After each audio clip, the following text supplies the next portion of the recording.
Oi, pessoal, tudo bem? Bom dia, boa tarde para vocês. Eu sou a Renata e hoje é um prazer receber aqui novamente um querido amigo, que é o Felipe Brasil. A gente vai conversar sobre alguns temas, mas primeiro eu vou deixá-lo se apresentar para quem não conhece. Bem-vindo. Olá, Rio, tudo bom? Agradeço muito essa oportunidade de estar mais uma vez com vocês e também agradeço a todo mundo que está nos assistindo. Eu me chamo, como a Renata falou, Felipe Brasil, eu sou dirigente de Umbanda do Templo Espiritualista Aruanda, uma casa de Umbanda localizada na cidade de Maricá, no estado do Rio de Janeiro, aqui no Brasil. E a gente trabalha como uma Umbanda pé no chão, uma Umbanda voltada para a caridade, para o bem, uma Umbanda onde a gente busca estudar e compreender o quanto estamos implicados nesse processo de autoconhecimento e transformação interior. E a gente vai falar um pouquinho aqui de alguns aspectos da Umbanda no dia de hoje, trocar algumas ideias, e vai ser um prazer ter a participação de vocês. Então, curtam o canal, se inscrevam, sigam nas redes sociais aí da Renata, que isso ajuda muito a seguir um projeto como esse.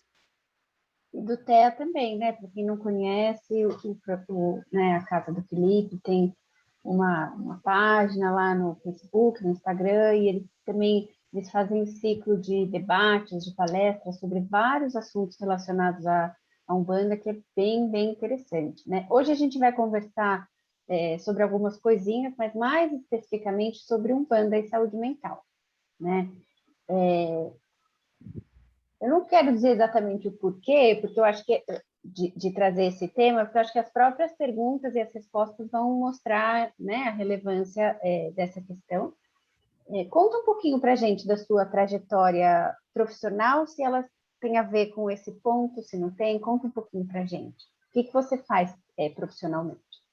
Bem, eu sou psicólogo, essa é a minha área do saber, minha área de formação, e aí eu o caminho espiritual acho que me levou à psicologia, naturalmente, né? Eu comecei na Umbanda muito cedo, a história ela se funde na minha adolescência. Aos 12 anos eu comecei o meu mediunato, o exercício da, das faculdades mediúnicas, né? A educação de todo esse processo.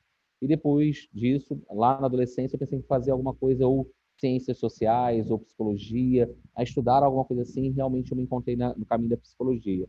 Curso a faculdade de psicologia e apesar de inicialmente ter começado a minha jornada no mundo corporativo, nas organizações, mas eu sempre falei que eu não queria descartar a clínica, porque a escuta a escuta diferenciada, a escuta ativa traz um diferencial na escuta organizacional e na escuta como um todo, onde eu estaria implicado. E com certeza, né, os guias, eles são terapeutas e psicólogos na sua essência, mas a psicologia é uma ciência, né? Ela está pautada, ela foi criada, né, nascida no final do século XIX por Wundt, num laboratório na Alemanha, e tinha uma pegada completamente diferente da psicologia clínica que praticamos hoje. E eu fui fazer essa área de formação, que é uma graduação na área da saúde em si, onde a gente vai focar geralmente na saúde mental. Mas a saúde mental, quando a gente pensa, né, quando a gente pensa no conceito de saúde, a gente acha que é a ausência de doença. A gente só pensa em saúde versus doença. E a saúde está num contexto muito mais amplo, como o bem-estar, a qualidade de vida, a integração do indivíduo, da sua psique, nessas demais esferas da vida. Com isso, eu fui fazer uma especialização na psicologia transpessoal, é uma psicologia ainda muito pouco difundida no Brasil, que nasceu na década de 1970 nos Estados Unidos, um movimento incitado muito pelo Jung, pelo Maslow, é, por alguns outros autores do humanismo, que começou inicialmente chamada uma psicologia transhumanística e depois ela se torna a transpessoal, aonde essa área do saber na psicologia trabalha com a hipótese de uma consciência espiritual, dentro de uma cartografia da consciência, onde o sujeito tem uma centelha divina, tem uma consciência espiritual, ele traz algo que precede a nossa existência nesse corpo físico. Então, dentro dessa escola do saber na psicologia, a gente vai ver meditação, a gente vai ver relaxamento, a gente vai ver uma regressão de memória, ferramentas dentro de um contexto terapêutico para gerar esse bem-estar. A partir daí, eu vou seguindo o caminho clínico e o caminho organizacional, fui fazer uma formação em gestão pela qualidade total, que me ajuda muito na prática de terreiro, fui fazer educação corporativa, um MBA também em educação corporativa, Por fim, fiz gestão de RH e hoje eu faço um mestrado em psicologia, numa área mais da psicologia social, que a gente estuda conceitos da psicologia positiva, que também é uma área recente, que tem 20 anos da psicologia, nascida na psicologia, né, em si, onde a gente vai focar o bem-estar do indivíduo na sua relação com o contexto profissional, na sua relação nos atravessamentos sociais. E o terreiro é um espaço social. O terreiro é um espaço onde a gente sabe que ele pode florescer coisas muito boas.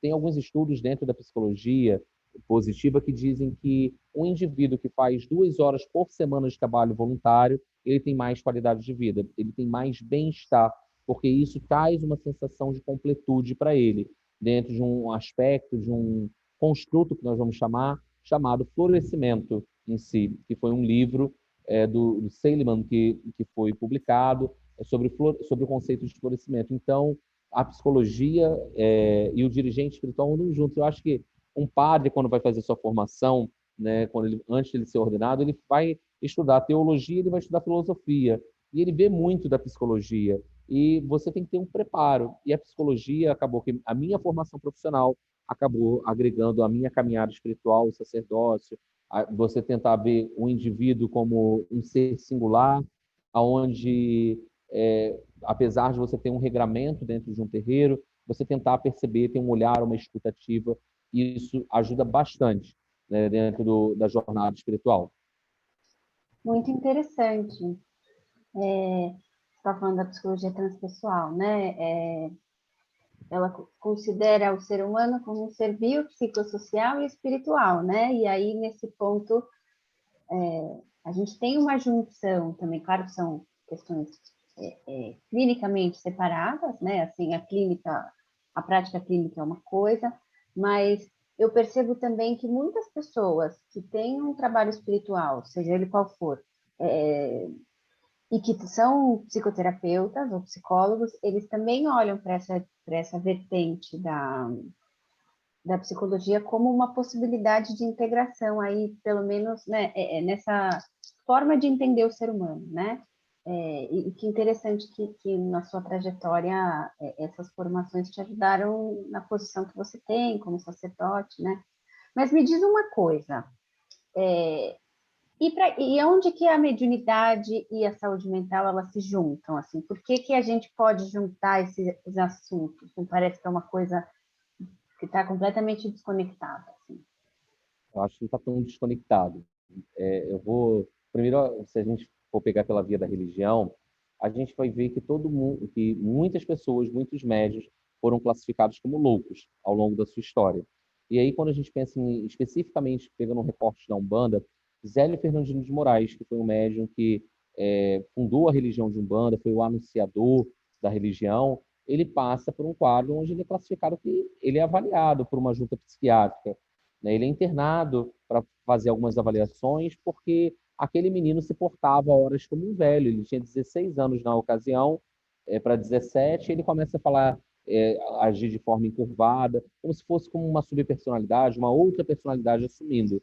E quando a gente pensa em si nesse fator da personalidade, nós já fomos muitos. E hoje em dia, quando a gente pensa nesse aspecto dessa consciência transpessoal, pode ser, muitas vezes, às vezes, os traumas que eu tenho na encarnação atual têm uma consonância com alguma vida passada. Por exemplo, às vezes um medo de altura hoje que é inexplicável. Nada aconteceu que justifique. Possivelmente eu estou ligado a uma memória minha do passado, que fica ali no inconsciente, povoando. E em algum momento da minha vida houve um gatilho.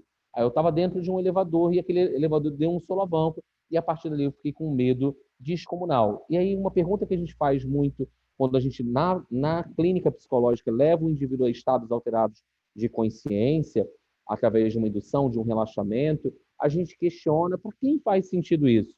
Faz para o Felipe hoje, sentido para o meu indivíduo, para o meu ego de hoje, ou faz para o Felipe do passado? E aí, à medida que você acaba dissociando isso, trabalhando esse aspecto na clínica, às vezes aquele trauma consegue ser dissolvido e diluído e a pessoa começa a ter um pouco mais de propriedade.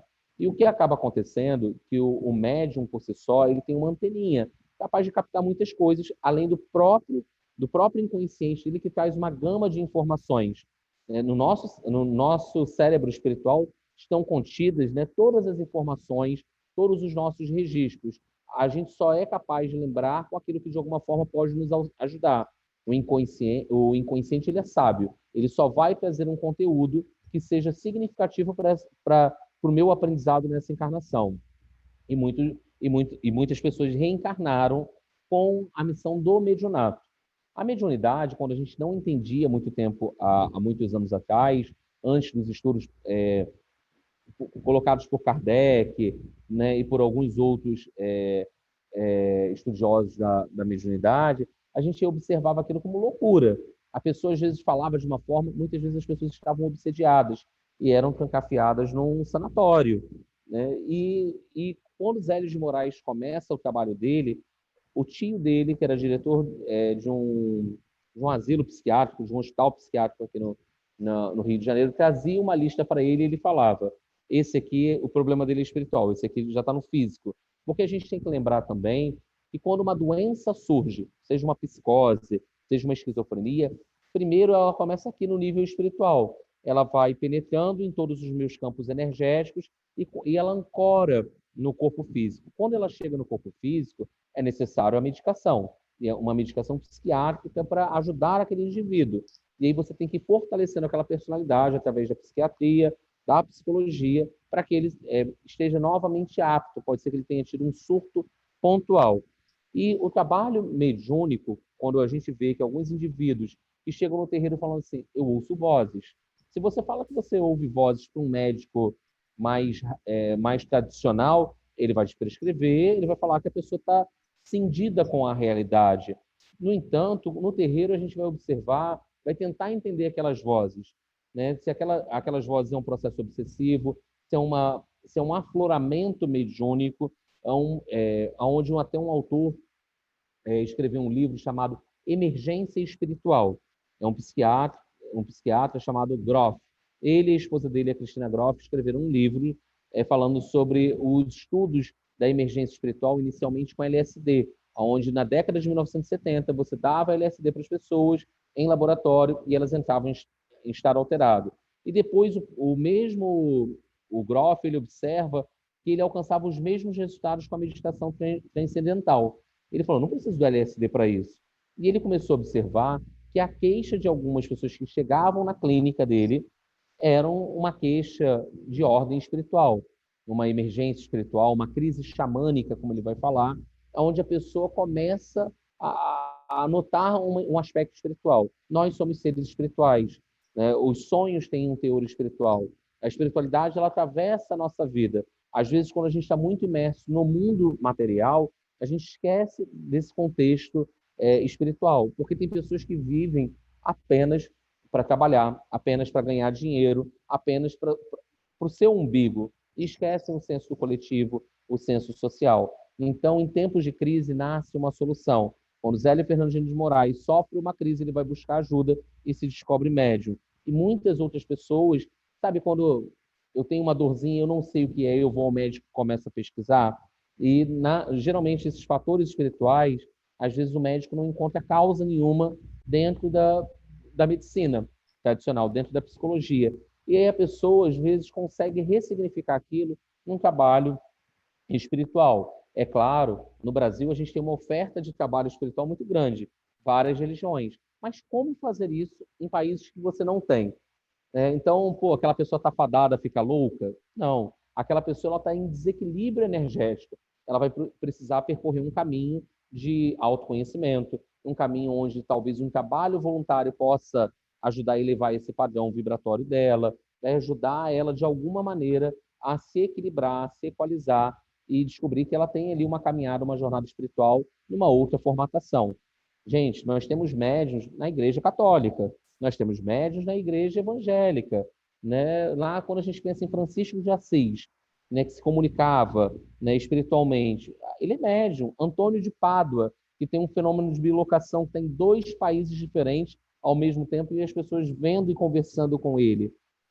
Isso é um fenômeno mediúnico. Então, vários fenômenos mediúnicos, desde a época de Jesus, né, desde a Roma Antiga, né, do Egito, você tem as sacerdotisas, as pitonises, que eram médiuns. A gente vê que na sociedade mais antiga e mais remota ainda, né, no povo celta, inca, sempre tinha um sacerdote que era responsável por essa conexão com o sagrado e com o divino. E quando a gente pensa especificamente na Umbanda, Renata, porque a religião católica você tem um sacerdote ali, você tem o pastor na igreja evangélica fazendo uma preleção para o coletivo. E na Umbanda é um pouco diferente esse fenômeno. Você tem até o dirigente espiritual, mas cada médium, ao incorporar, ao entrar no transe, ele é um templo redivivo. Ele é um apóstolo do Cristo. Ele é um templo vivo onde a espiritualidade está se comunicando através da boca dele. Então, se você é médium e você começa a entrar em desequilíbrio, a não exercer a sua mediunidade, existe uma tendência a surgirem algumas psicopatologias, né, como você falou, do biopsico sócio-espiritual, vai gerar um desequilíbrio em campos da sua vida para que você possa manter tudo equilibrado. Não adianta eu estar com o meu profissional aqui em cima e estar com o meu espiritual aqui embaixo. Não adianta eu estar com minha vida afetiva ótima e não olhar para o meu espiritual. Todos têm que estar equalizados de alguma maneira. Muito interessante. E dentro desse aspecto, como você entende que no processo de desenvolvimento mediúnico, né? Agora falando do médium em si, que ele cuide da sua saúde mental, que ele conheça, né, quais são os seus traumas, os seus complexos, enfim, que ele conheça aí a sombra, que ele entenda, enfim, ele possa ressignificar a sua própria história, como isso ajuda no processo de desenvolvimento mediúnico e como isso ajuda na hora de transmitir uma mensagem, de incorporar e a limpeza da mensagem. Olha, eu acho que é bem interessante quando você fala isso da sombra. Não vai adiantar uma pessoa, às vezes a gente vê até alguns dirigentes se equivocarem nessa questão, uma pessoa extremamente desequilibrada, com depressão, e ela chega no terreiro, geralmente a depressão, já pelo estado vibracional da depressão, abre portas para um processo de obsessão espiritual, de um ataque espiritual. O processo da depressão é quando eu estou preso ao passado e fixado em ideias do passado. Não, porque se minha vida fosse daquele jeito. A depressão é uma doença que te fixa no passado. E a gente vê alguns mal-estares hoje em dia. A depressão e a ansiedade, que são antagônicas, mas estão ligadas, porque a ansiedade eu estou preso ao futuro. E hoje em dia você vê pessoas que têm depressão e têm ansiedade. E qual é o grande problema? É que elas não vivem o aqui e agora, o presente. Uma pessoa que chega no terreiro, né, numa casa espiritual extremamente desequilibrada, ela não tem condições de adentrar e começar um desenvolvimento espiritual. Primeiro, ela tem que se tratar, se equilibrar, para que no momento certo ela comece a ajudar o outro. Porque o médium, assim como o terapeuta, ele é um curador ferido. Ele tem seus problemas. Não quer dizer porque eu sou médium que eu estou isento de ter um processo de doença, um processo depressivo, mas eu tenho uma outra consciência espiritual para lidar e administrar aquela situação. A religião não está aqui para resolver os problemas de ninguém, mas ela está para proporcionar um soerguimento para aquele indivíduo, que possam ativar as alavancas motivacionais dele para que ele possa atravessar aquele quadro na vida. E quando a gente pensa nesse aspecto e a gente pensa na sombra, todos nós somos luz e sombra. A nossa centelha divina é uma partícula de Deus que habita dentro de cada um de nós. Mas muitas vezes as sombras do passado, as sombras das nossas escolhas equivocadas, elas acabam ao longo das encarnações e principalmente, mesmo que eu não saiba de nada de encarnação, nada de vida passada, mas no dia de hoje, à medida que eu sigo uma missão e um compromisso de me tornar uma pessoa melhor, eu acabo integrando essa sombra. Porque às vezes eu fico assim, eu estava lendo um livro agora pela manhã, que eu recomendo, que fala, ele segue uma linha de uma psicologia espiritual, que é o encontro de si mesmo, do Claudio Sinotti e da Iris Sinotti. Então, eles falam da psicologia transpessoal, falam da psicologia junguiana e da psicologia de Joana de Ângeles em si. E aí, à medida que eu conheço quais são os meus complexos e como eu encaro eles, sem ficar jogando para debaixo do tapete, eu começo a encarar. Não, eu preciso aprender a nomear os sentimentos. Quer ver uma coisa que espírita, espiritualista, umbandista não tem? É raiva. Né? Porque espírita é uma raça sublimada. Não, eu fiquei magoado. Né? Não, eu fiquei com muita raiva. Mágoa já já está elaborado, é secundária. O sentimento primal é raiva. Raiva vai dar em mim, vai dar em você. Mas como eu lido com essa raiva? a raiva tem um aspecto positivo. Ela traz uma energia de impulso. Mas como que eu aplico positivamente? Como que eu transcendo aquela raiva? Porque quando eu preencho o meu corpo energético de raiva, eu acabo, é que nem quando eu pego uma água suja e deposito numa caixa d'água, numa cisterna, é aquela água suja, vai contaminar aquele ambiente. Então, eu, quanto recipiente, eu vou estar contaminado por aquela raiva. Mas a hora que eu reconheço aquela raiva, a hora que eu nomeio aquela raiva e falo assim, mas por que eu estou gastando energia com isso? Né? Isso faz sentido para quem? Porque, vamos pensar na criança, a criança ela fica com raiva externa, mas ela acaba sendo cascada. Imagina a criança falar, mamãe, estou com raiva de você. Que isso, menino? Isso é feio. Né? Ela automaticamente é reprimida e ao longo da nossa criação, a sociedade nos ensina a mascarar os nossos sentimentos. E a gente vai usando as máscaras sociais. Não, no terreiro todo mundo é manso, fala manso. Não, ali é quase tudo lobo em pele de cordeiro. É claro que um terreiro, um templo, é uma escola. Eu estou tentando exercitar um comportamento, mas não adianta eu filosofar algo se eu não tentar sair do terreiro e praticar aquilo no meu dia a dia. Eu preciso colocar em prática, eu preciso assumir um compromisso com Deus, com o sagrado, seja o nome que você aplicar, de me tornar uma pessoa melhor. E me tornar uma pessoa melhor, integrar a minha sombra, são desde as pequenas ações e atitudes até as macroações na sociedade. Né? Boas ações às vezes ninguém pode ver, mas você está em paz consigo mesmo. Desde você dar um bom dia ao porteiro, desde você dar a mão a alguém para descer de uma condução. São pequenas gentilezas. E para quem que você está fazendo isso? Para reconhecimento, para foto, para postar hoje na rede social? Ou você está fazendo isso, tomando essa atitude, porque você acredita que você gostaria, você está sendo empático, você gostaria que fossem assim com você. E quando a gente pensa nesse aspecto, a gente vai conseguindo transcender e integrar essa sombra. Quando eu estou no terreiro, e aí você fala especificamente das mensagens espirituais, quanto mais eu me autoconheço, eu pergunto para quem aquilo faz sentido. Se está a serviço do meu ego ou se está a serviço da caridade. Porque tem muita gente que tem uma passagem no Evangelho que a mão direita não deve ver o que a mão esquerda está fazendo. E hoje, quantas vezes na sociedade do espetáculo, a gente vê a pessoa dando um prato de comida e fazendo a selfie ali. É claro que em tempos como até o próprio TEA, que faz a doação de cestas básicas, a gente precisa tangibilizar e mostrar que aquilo foi convertido em cesta, porque infelizmente o ser humano vem se corrompendo muito e usando o nome da caridade para desde que mundo é mundo para poder tirar proveito. Mas na hora que eu me conheço um pouco mais, né, na hora até de uma comunicação espiritual, o que a gente acaba vendo? Nós somos seres espirituais. Então, a minha alma sempre estará implicada num processo de comunicação espiritual. Não tem como. Por mais que o espírito venha aqui se aproxime do médium, que sou um canal, o meu espírito e o espírito que a minha alma, porque a minha alma, o que difere o espírito da alma?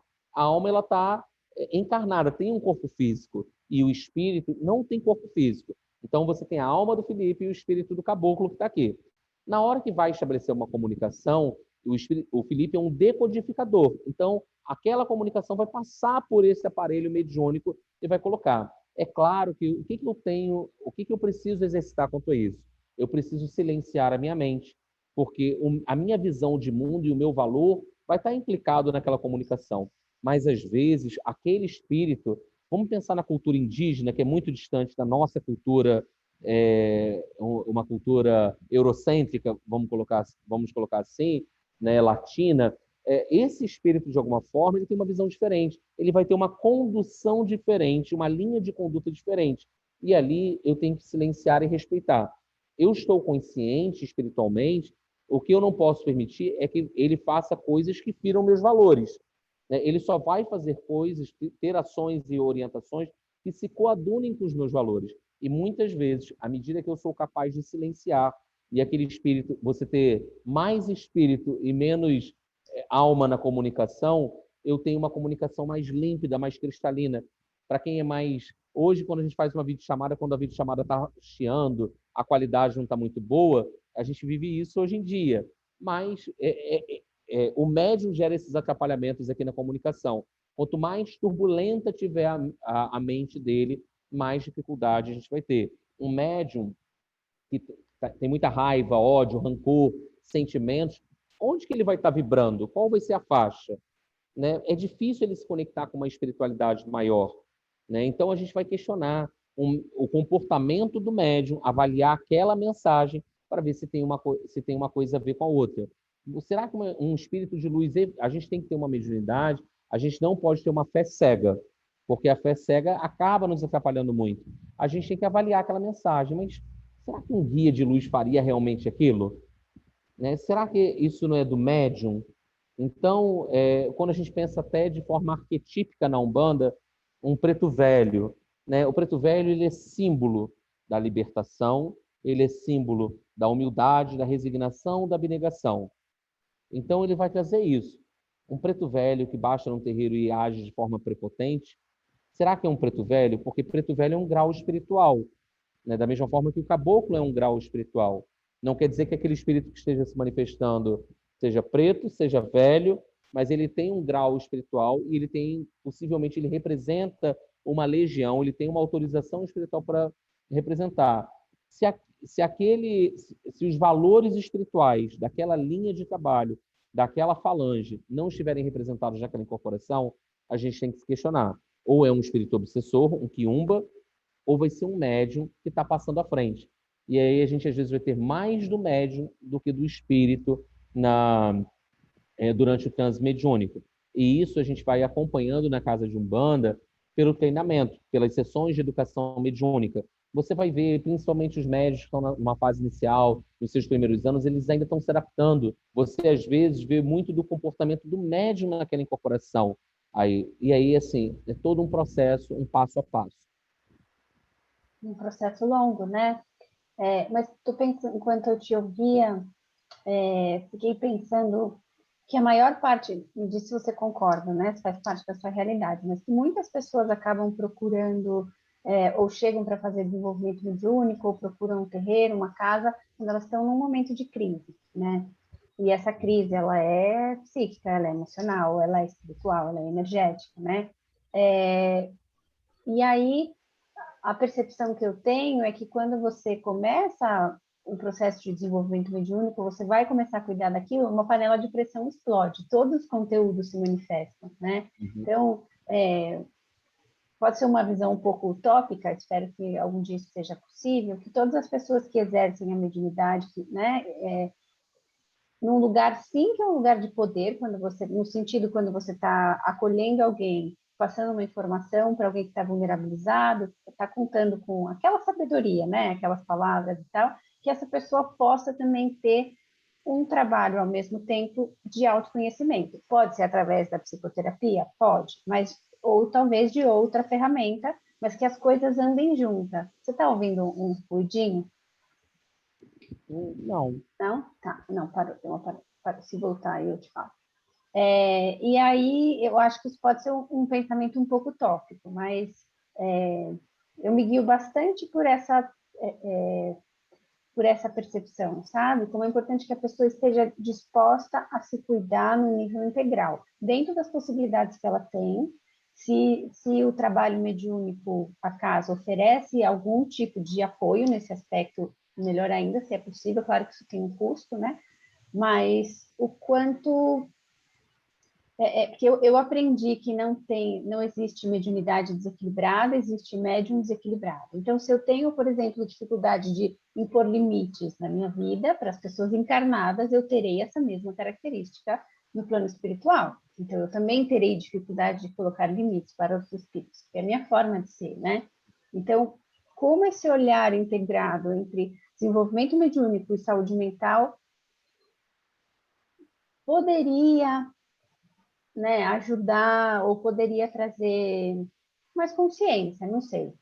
Queria saber se você está de acordo, se isso faz sentido para você, e qual é o espaço na Umbanda de hoje para esse tipo de questionamento, ou para esse tipo de proposta, de perspectiva, enfim.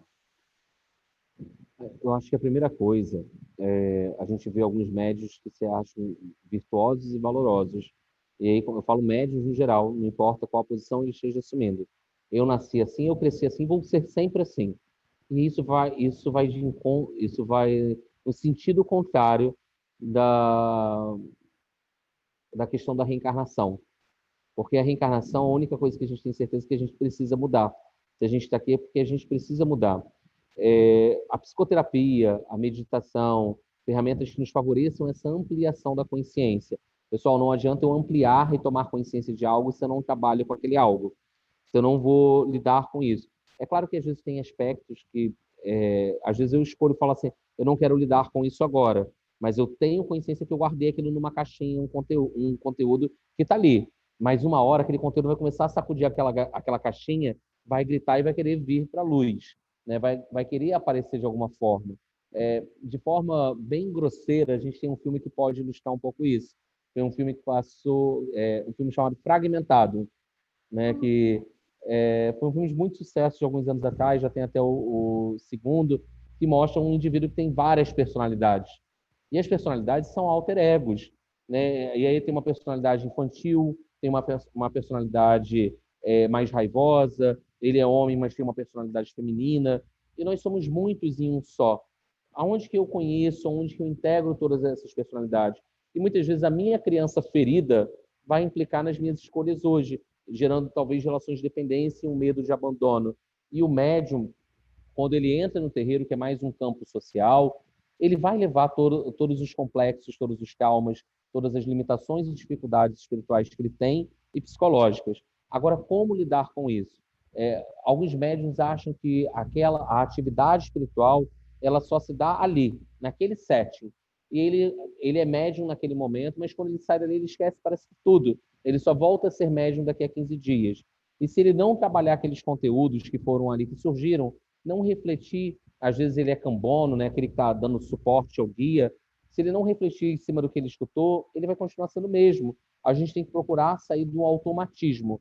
Então, processos como psicoterapia, a meditação, uma yoga, essas atividades podem ajudar a uma expansão da consciência. Só que o que às vezes é uma trava para isso? A dor do crescimento.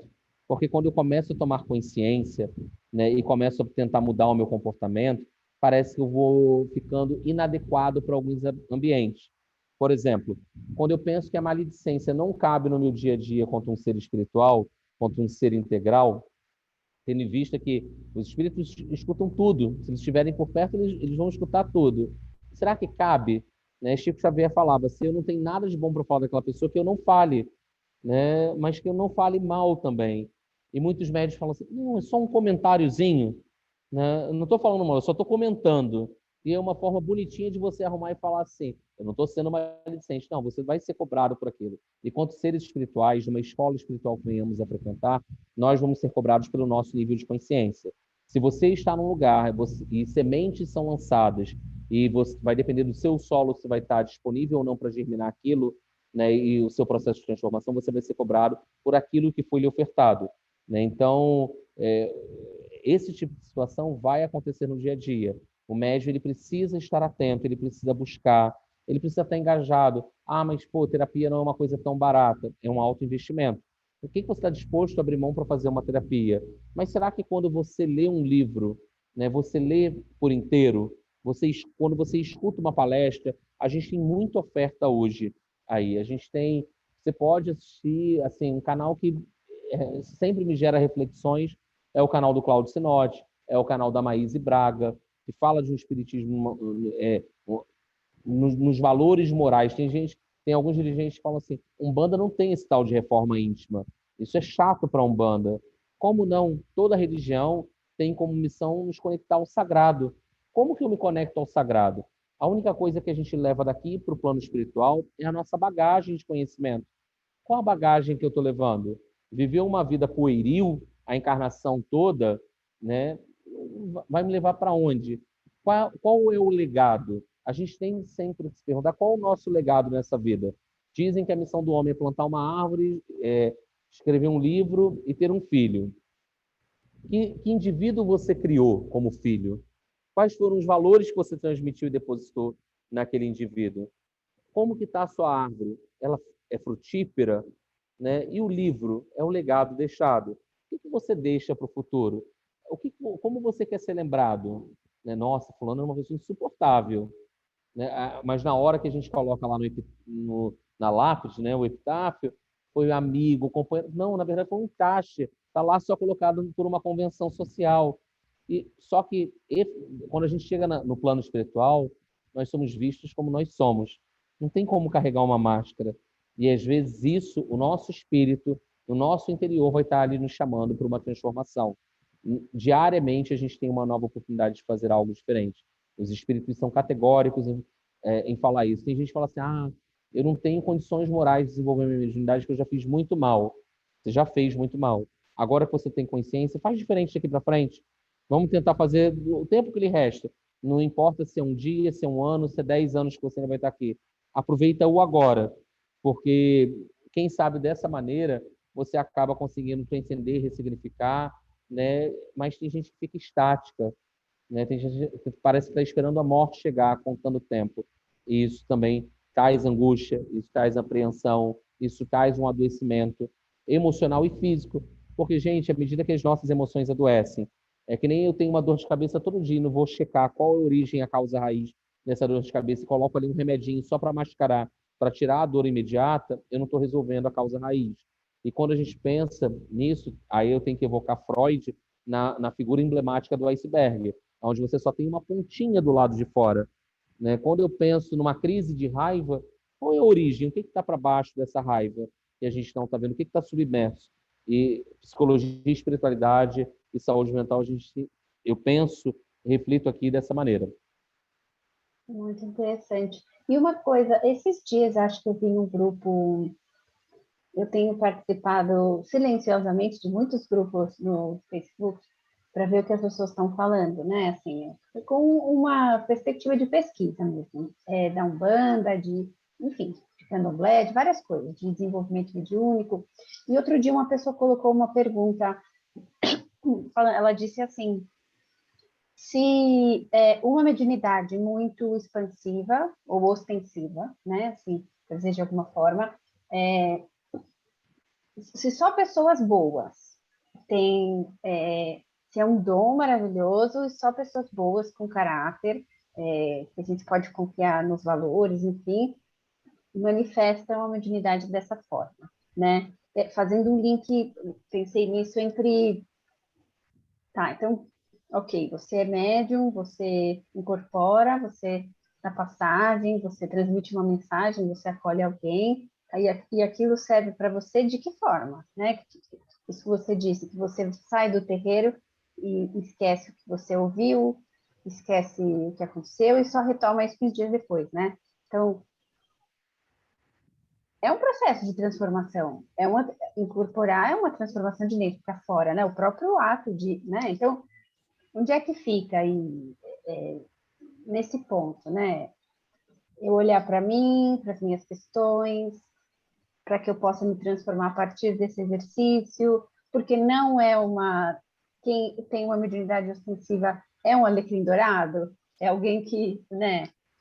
O que você entende sobre isso? Não, na minha visão, não é um alecrim dourado. A gente vai ver grandes médiuns como Chico Xavier, né, que no caso dele, Divaldo Franco, alguns outros grandes como Francisco de Assis, tiveram uma mediunidade missionária, que é uma mediunidade diferente da mediunidade que eu, você e muitas outras pessoas têm. Sendo que a mediunidade, o fator da mediunidade ostensiva, ela aponta para um fator reencarnatório. Quem tem uma mediunidade mais ostensiva é porque já exercitou esse aspecto espiritual em outras encarnações. Felipe, mas não existia incorporação diretamente falada, pensada dessa forma há muito tempo. Isso não é propagado assim. Mas um padre, na hora que ele está rezando a missa, né, e a religião católica já tem mais de 1000 e poucos anos, ele está sob um efeito mediúnico, ele está num transe mediúnico. Um pastor, e a gente vai ver o povo celta que antes de Cristo já exercia a mediunidade, sendo que depende a serviço de que você está ali trabalhando. Né? Quando a gente pensa em alguns médiuns que têm uma mediunidade ostensiva, eles recebem essa ferramenta para fazer o bem. E quanto mais lhe é confiado, quanto aquela ferramenta é expandida, porque pode acontecer também, no momento da vida daquele médium, a espiritualidade achar que é necessário e dar uma acrescida na mediunidade daquele médium. Às vezes chega uma fase né? Eu digo minha mediunidade antes do sacerdócio e depois do sacerdócio. A partir do momento que a casa foi maturando, minha mediunidade foi ampliando em outras características que eu não tinha consciência, que talvez lá, quando neófito, eu não estava preparado para isso. E hoje eu tenho uma outra preparação, que com certeza vai ser diferente daqui a 1 ano, 10 anos, 50 anos, o tempo que eu estiver exercitando. Só que o que acontece? Os guias, eles são muito pacientes, amigos, mas eles são instrutores espirituais. Eles vão falar assim, Renata, segue por esse caminho, mas a única coisa que a Renata e o Felipe nasceram dotados é o livre-arbítrio. Eu posso escolher qualquer outro caminho para percorrer. O guia, às vezes, ele pode até chorar, falar assim, nossa, vai ser difícil, mas ele não vai te abandonar. A gente sempre vê quando o médium se revolta, ele fala, não, a espiritualidade me abandonou. Onde estavam meus guias que não viram isso acontecer? Estavam do seu lado, mas onde estava você quando, às vezes, tomou algumas atitudes que acarretaram aquelas consequências? E aí, o que a espiritualidade vai falando? Ela vai alertando. Só que ela vai alertando e você vai se desconectando dela, vai se distanciando, você se distancia da espiritualidade. E quando você abre essa lacuna, esse gap, irmãozinhos, né, que vibram de uma outra forma vão entrar. Porque médium é médium, ele tem uma anteninha, ele vai se sintonizar. E quando ele se distancia dos guias de luz, esses irmãos que estão num estado inferior nesse momento, num estado mais de sombras, vão se coadunar com sua energia. E talvez aquele espírito mais sombrio, mais trevoso, ele vai começar a usar o nome dos seus guias de luz. E aí a gente pode ver situações infelizes que se passaram, mas eu vou ilustrar um caso de João de Deus, que tinha uma mediunidade fabulosa, mas se perdeu pelo poder da mediunidade, porque a mediunidade ela é inebriante, Renata. Ela leva o médium a um lugar de empoderamento. O meu guia vai resolver isso. E aí você começa a ver multidões ali com você, pessoas, e uma das coisas que eu procuro me vigiar e todo final de sessão fazer, quando eu estou fazendo os encerramentos, eu falo, meu Pai Oxóssi, enquanto eu for digno que eu esteja à frente desse seu Gongá, quando não mais que a sua flecha me leve para bem longe daqui e traga uma outra pessoa para o trabalho continuar. Porque o ego está aqui. Né? As pessoas vêm, mostra que estava lindo o trabalho, muito obrigado. E isso pode ser inebriante, isso a gente pode se perder. E a gente tem que estar muito vigilante. Então, a gente observa que tem pessoas que têm uma mediunidade muito ostensiva, mas hoje se coadunam com forças contrárias. E às vezes nem sabem que se coadunam. Não dá para nós, dirigentes espirituais, termos uma relação tóxica espiritual com os filhos, uma relação autocrática, uma relação uma gestão pelo medo. Isso não é saudável espiritualmente. Isso não cabe espiritualmente. Um líder espiritual, a liderança espiritual é uma liderança pelo exemplo. Né? Você tem que inspirar pessoas. Agora, você, por si só, o papel do líder, de um professor, são posições que inspiram. Se a gente perguntar qual professor mais marcou a sua vida, a gente tem uma lembrança de um professor. E, às vezes, a liderança espiritual, automaticamente, as pessoas colocam o líder espiritual nesse patamar e acabam ficando tão inebriadas, tão encantadas, que elas deixam de ver as falhas morais. É um ser humano falho. Eu vou falhar muitas vezes, eu tenho certeza disso, mas eu vou tentar fazer diferente. Agora, achar que eu estou acima do bem e do mal só porque eu sou um médium é uma outra coisa. A mediunidade está a serviço de quê? Né? Um templo espiritual, ele deve ser responsável por fomentar a todo momento a transformação e a expansão da consciência. Não a pessoa está limitada, está enclausurada. Eu digo sim, tem pessoas que têm uma mediunidade ostensiva e elas acabam, por sua vez, se afastando e espíritos até obsessores da própria pessoa acabam se aproximando. Para ilustrar, por fim, eu venho realizando a psicografia de um terceiro livro, e nesse livro acaba acontecendo que tem um médium, e ele tem uma mediunidade muito ostensiva. Em mais uma encarnação, ele tomba e falha com a mediunidade dele. Ele se descobre começando a fazer serviços espirituais e uma mediunidade a serviço de uma mediunidade negativa, né, pelo ego. E chega um momento que a espiritualidade maior não basta naquilo. E uma das formas, ele precisava se manter encarnado e, ao mesmo tempo, eles precisavam cessar aquele trabalho mediúnico. Não, como foi feito? Aquele médium, ele tem um mal súbito diante de tantas coisas ruins que ele comete.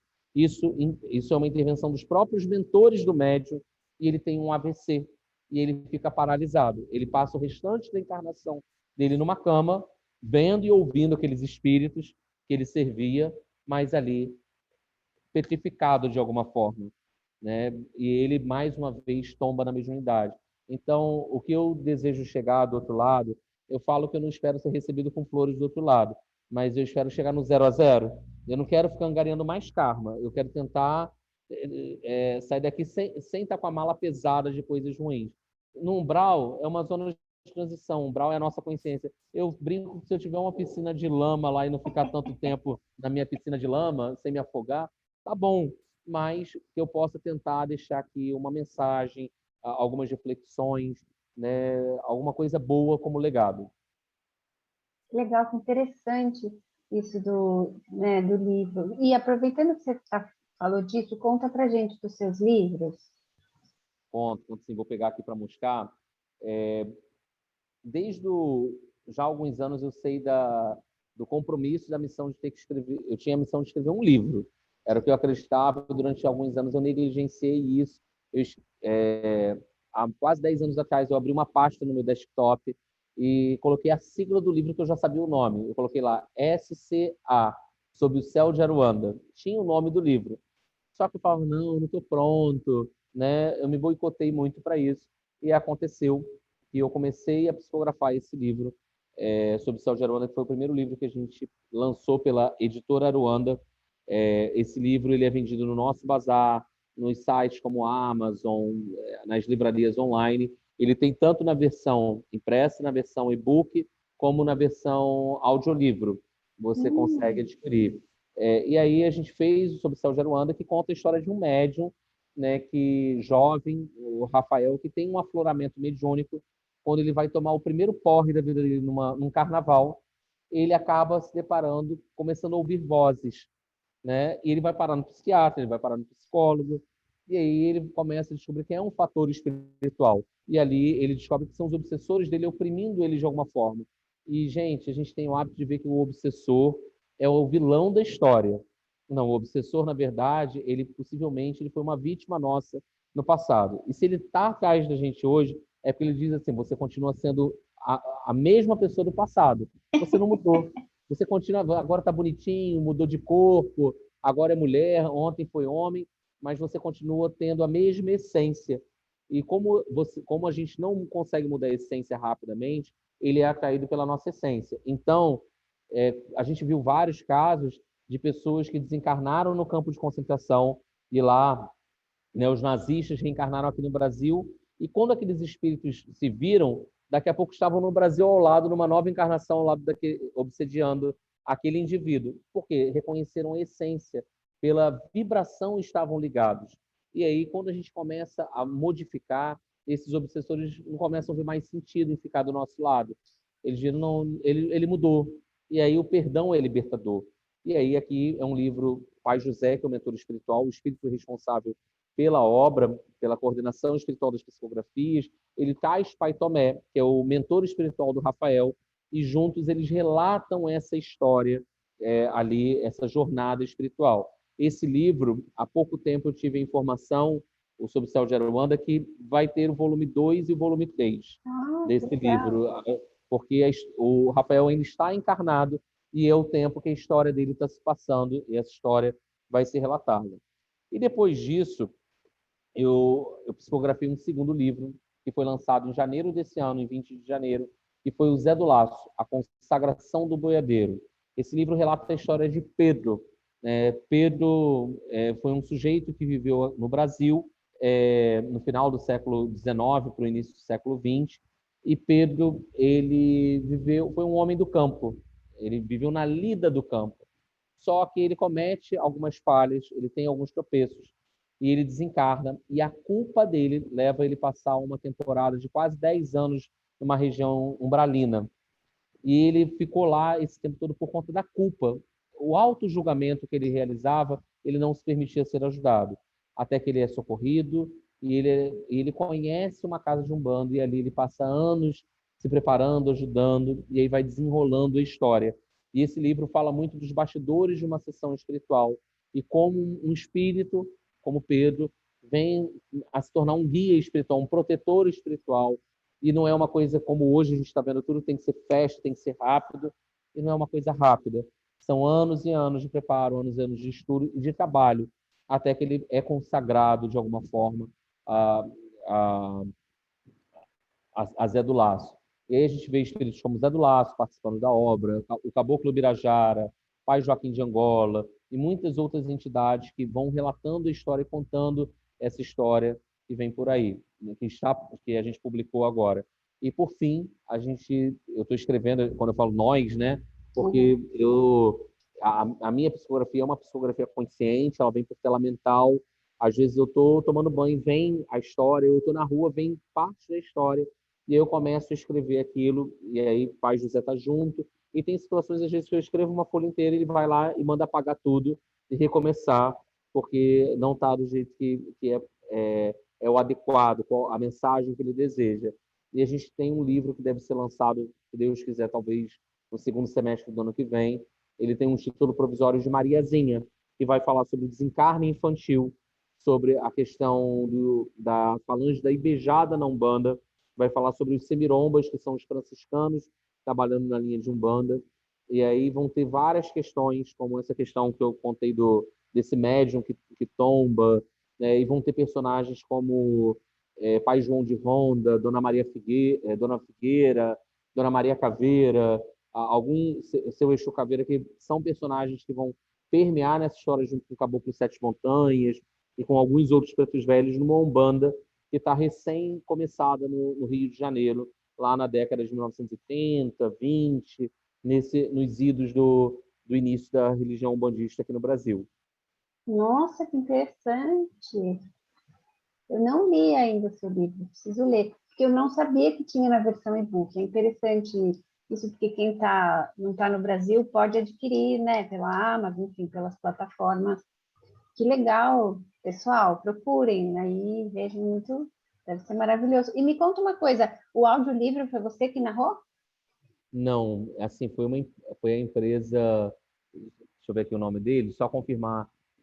Vocês conseguem um audiobook pelo site da Editora Luanda, lembrei, Toca Livros. Para mim foi uma grata surpresa, porque eu falei, como que vai ser? E ficou no estilo como se fosse uma rádio novela. E é muito interessante, né? Foi feito em estúdio, com toda uma preparação. O Sob Céu de Aruanda já tem o audiobook e o e-book, e o Zé do Laço está para lançar. Eu só estou para confirmar a data de lançamento do e-book e do audiobook do Zé do Laço. E foi muito legal. Então, para quem está em outro país, né, você pode ou comprar especificamente esse audiobook ou fazer uma assinatura e ter acesso ao site inteiro deles. E uma vez comprando o audiobook, é sempre seu, você pode escutar pelo seu app, né? Ali para ouvir o audiobook e o e-book também. É muito legal essa experiência. Eu fiquei assim, pô, será que alguém vai escutar? E realmente as pessoas escutam. E é diferente, porque às vezes eu no carro dá para ouvir o e-book, o audiobook, no celular, às vezes caminhando, e aí você vai tendo uma outra percepção da história. E o que é interessante também, Renata, falar da psicografia é que tem horas que as pessoas pegam alguns textos do livro e fazem uma postagem, pessoas aqui do TEA, tem uma mãe, que é a mãe Rosana, sempre pega texto do livro para divulgar, e eu falo, eu escrevi isso? Né? Eu às vezes tenho dificuldade em reconhecer aquela escrita, né? Aquela forma de pensamento. Há poucos dias, eu recebi um feedback de um dirigente espiritual do Rio Grande do Sul, ele falando sobre algumas questões da Umbanda, que ele tinha isso em mente há muitos anos, mas o livro para ele acabou sedimentando o conhecimento. E aí eu falei, aí ele relatou uma história do livro que eu não me lembrava, e eu não sou um médium inconsciente. E aí eu lembrei que há poucos meses atrás uma médium veio fazer um questionamento, e agora eu já sei qual é. Dá uma lida lá no livro, está lá, os guias falam sobre isso no livro. Eu não lembrava. E olha que, à medida que eu vou escrevendo o livro, eu releio o capítulo, né? Eu leio e faço toda a revisão. Quando o livro vem depois que passa pelas revisões, eu recebo a última prova do livro para fazer. Às vezes escuto o audiobook, leio o e-book novamente e sempre tem algo, um novo ensinamento. e é muito enriquecedor. A espiritualidade trouxe os livros como uma forma também de manter o TEA, manter esse projeto perene para um futuro. Eles falam, você vai embora, os livros vão continuar, e isso vai ajudar a casa a se manter no futuro. E hoje, espiritualmente, numa sessão de caridade, eu quase não consigo mais atender individualmente as pessoas. O TAE recebe um volume de pessoas e, se eu continuar atendendo, as pessoas vão querer falar com os meus guias. Vão vir aqui para falar com o Pai José.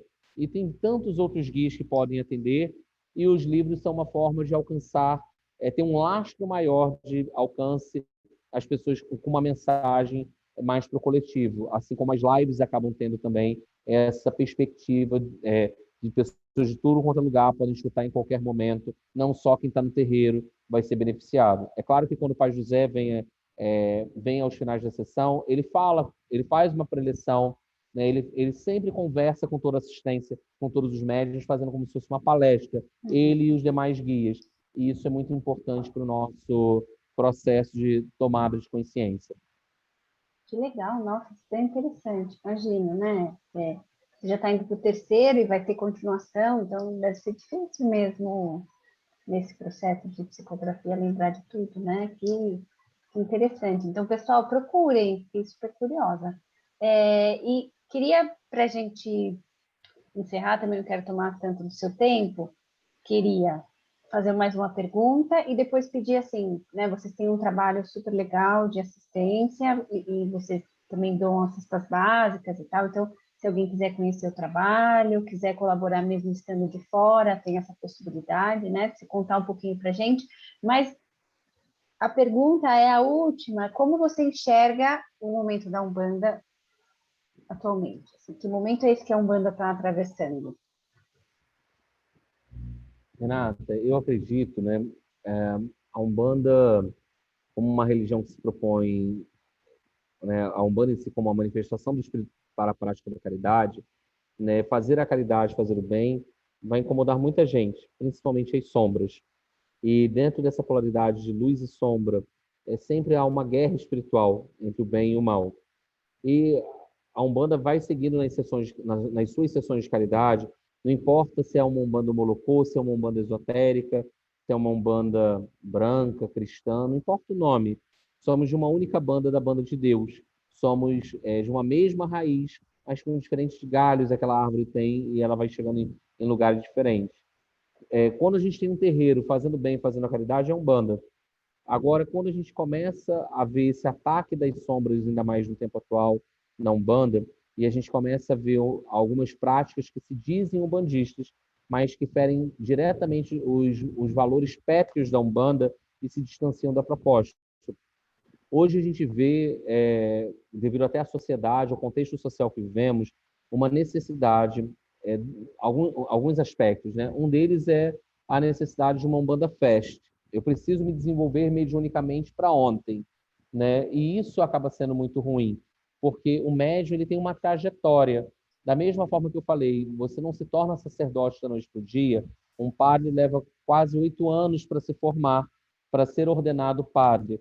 Eu vejo que uma pessoa, para ser ordenada dirigente espiritual, e um padre ele estuda 12 horas por dia, de segunda a sexta, ele vive imerso naquela cultura para se apropriar. E um dirigente espiritual, minimamente 7 anos para ele viver isso. Por que 7 anos? 7 anos, se ele tiver 2 sessões ao mês, dão 24 sessões no ano. E ao longo de 7 anos, isso é muito pouco. Assim, não tem muito conteúdo, em poucas horas. Então, requer, para uma pessoa ser ordenada dirigente espiritual na Umbanda, tem um tempo. E a vivência no chão de terreiro, você ter ali o pé no chão, ela é necessária. Você tem um processo de maturação. E hoje a gente vê uma oferta fácil. Não, então, vamos nos desenvolver online. Né? Você paga X e eu te desenvolvo online. Agora, que espiritualidade é essa? Será que, para que você vai incorporar na sala de casa ou no seu quarto? Com qual o objetivo espiritual? Só para você se desenvolver? Não, é porque agora eu canalizo o caboclo Tupi, né? Eu canalizo o pai Joaquim de Angola. Para quê? A seu serviço está a espiritualidade. Quando você está no terreiro e você atende quem você não conhece, você acaba se possibilitando a exercer a caridade de alguma maneira, ali, aprender o exercício da caridade, porque quem efetivamente faz a caridade são os guias. Nós somos aprendizes da caridade nesse processo. Então, hoje me preocupa muito pessoas que estão usando o nome da Umbanda para fazer uma mentoria espiritual, para fazer uma puxada de pombagira, para fazer um desenvolvimento online. Eu acho que talvez estão começando a criar uma seita, algum outro rito, e que talvez tenha que ter um outro nome, mas não Umbanda.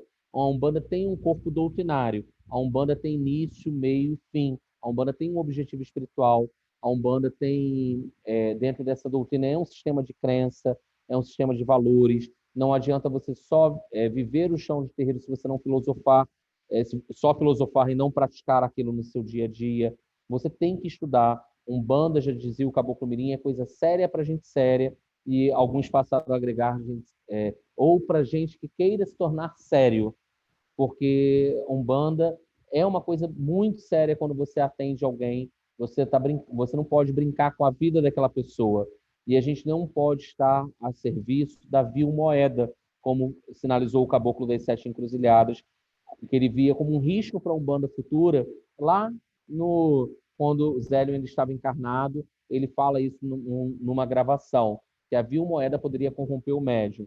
Então, quando a gente vê uma Umbanda a serviço da cifra da moeda, é muito arriscado. É claro, gente, que eu entendo, o terreiro tem as suas contas a pagar, tem que é um espaço coletivo, é um espaço comunitário a serviço de um bem comum, como uma igreja. A igreja ela precisa pagar a conta de luz, de água, tem custos envolvidos, mas não pode ser a qualquer preço. E tem pessoas, ainda mais hoje em dia, é que nem em casamento, Renata. Ninguém se casa pensando em se separar amanhã. A gente tem um projeto de vida em comum.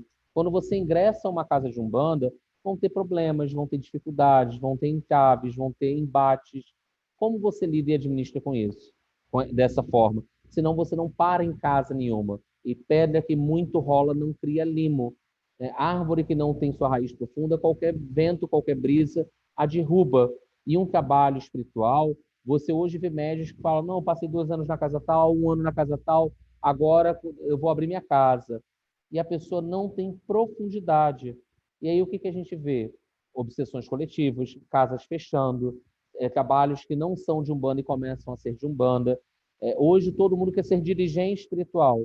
E eu sinto muita saudade da época que eu era médico, que eu estava ali no meu banquinho, sentado atendendo sem ter a preocupação de um corpo mediúnico de 100 pessoas.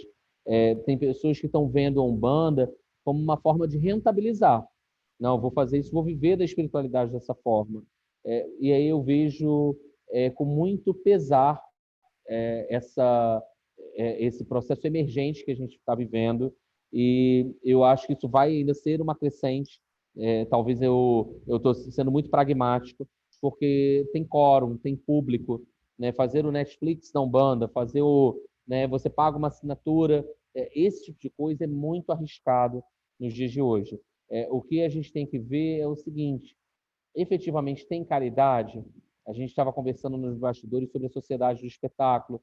Todo mundo no YouTube assistir uma palestra, às vezes, de 10 minutos é chata, mas assistir um vídeo de incorporação, olha que incorporação forte, e aí a gente vai ver, aquela incorporação é doutrinária, ela está a serviço de quê? Né? Será que você ter uma gira, eu acho que hoje, com a pandemia também, cabe a gente pensar que nós, dirigentes, tivemos que vir para a internet para falar. É o nosso lugar de fala. A gente não tem uma concessão de TV pública para poder falar e colocar sobre Umbanda. Mas quando eu vejo só processos de incorporação, eu só reforço isso. Eu só reforço dogmas, eu só reforço esse processo onde é uma Umbanda, às vezes, sem às vezes é pé no chão, mas é sem estudo, é sem um entendimento. Umbanda, eu brinco que não é academia, né? Se você se vincula a um terreiro, é uma relação monogâmica com aquele terreiro, não é uma relação poli, onde você frequenta muitas casas, muitas correntes para se desenvolver correndo, para experimentar. A Umbanda, a mediunidade é livre, mas a questão da liberdade como livre-arbítrio requer responsabilidade. nem tudo que eu quero é lícito quando eu estou numa relação. E numa relação espiritual, na Umbanda, hoje em dia, as pessoas falta efetivamente o compromisso com aquela casa, a lealdade com aquela casa. Eu não estou falando que ninguém, como num casamento, ninguém tem que viver uma relação infeliz para a vida toda, mas não dá para você estar pulando de galho em galho, estar tomando decisões impulsivas, porque isso é o comportamento do indivíduo que acaba atravessando os muros do templo, do sagrado, e ele acaba repetindo esse padrão, porque como ser integral, ele não mudou o comportamento e a história vai continuar se repetindo. E ele sempre vai culpabilizar aquela casa. Ele nunca vai olhar e falar, mas por que a história se repetiu na minha vida? O que eu não aprendi? Que é a questão do autoconhecimento. Então, eu vejo com muita reticência, com muita preocupação o momento atual da Umbanda.